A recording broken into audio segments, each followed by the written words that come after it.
The action shifts to the West Indies for the Super 8s. This is the most critical phase in the tournament, the stage that decides the top 4. The USA leg is officially over and it's time for cricket and the calypso. There's something about cricket in these parts, it's a vibe. So will it then save ICC the blushes that the USA leg caused? Because let's be honest, cricket in America was a mixed bag at best. Agony over the pitches, low-scoring matches, though there were some thrillers. The pricey tickets, the rained-out matches, it was far from ideal. The ICC tried to diffuse all of it with the glitz and glamour of New York. It didn't work.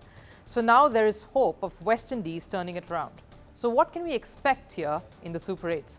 Let's look at the venues first. There are 4 stadiums that will host the Super 8 matches. First up is Antigua and Barbuda. The stadium is Sir Vivian Richards Stadium and it's in North Sound. The seating capacity of this one is 10,000. I'll say still bigger than one of the venues in USA. Next up is Barbados. Matches will be held at the Kensington Oval in Bridgetown. Seating capacity here is a shade higher at 11,000. Then, of course, is St. Lucia. The stadium is named after the man who's currently coaching the West Indian cricket team, Darren Sammy Cricket Ground, and it seats about 15,000. And the last one is St. Vincent and Grenadines, the Arnos Vale ground, which has a seating capacity of 18,000. Now, they are all not massive stadiums, but here's the thing, the energy and the atmosphere of the West Indies will more than make up for it. Because the weather is going to be pleasant through the rest of this month. The temperatures will vary between 26 and 31 degrees Celsius. One group game between England and Scotland had been called off, but that should not occur here on. Now we come to the ticket pricing. It differs for each stadium, essentially every city. Let's look at the cheapest tickets overall. First up, of course, is St. Lucia.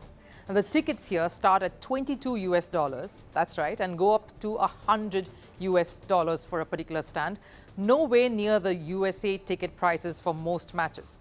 The teams playing at the venue first are West Indies and England. India plays a match against Australia here, but that's later, and I'm wondering if there will be changes to the rates then. Next up is Antigua, of course. Again, here, tickets are starting from $12 US right up to $475 US. It's steep, and that's for the Club VVIP box.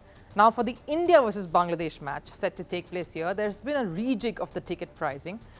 It starts at $85 US and goes right up to $625 US. Yes, that's a marked difference, but that's the thing. The Club VVIP still comes lesser than one of the lowest price tickets for the India versus USA game that took place in America. So a win there. And I'll show you a quick comparison to get an idea of what I'm getting at. That's the difference between India versus Bangladesh and India versus USA. The lowest there is $85, whereas the lowest price ticket was $200. And the highest there was $7,500 US compared to $625 at West Indies. The host country and the spending power taken into account here, but we are talking of cricket fans. They are mostly the same no matter where the cricket goes.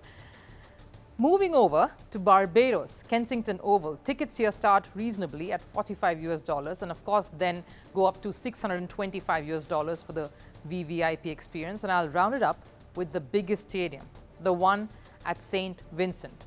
The starting price here is at $25 US and again, of course, goes right through. You have one at 45, 80, and then of course ends at $625 US. The highest price tickets across all stadiums in the West Indies, still way below some of the lowest price tickets for the India matches in New York in particular.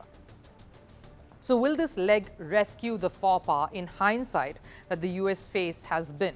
The fact that West Indies has qualified for the Super 8s and in thumping fashion ought to be enough for the island nation to come out and create the best possible setting for the second stage of the tournament. West Indies has a cricket culture that transcends any other. The laid-back atmosphere, letting your hair down, cricketers mingling with the fans here. There is no being mobbed culture here at all. And maybe this is the boost the World Cup was looking for.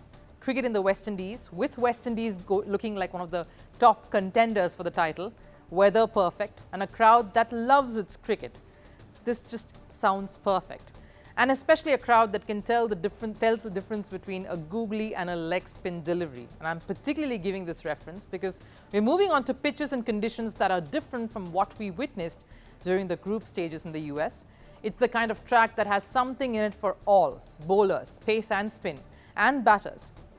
You need to apply yourselves and you can still get the big scores.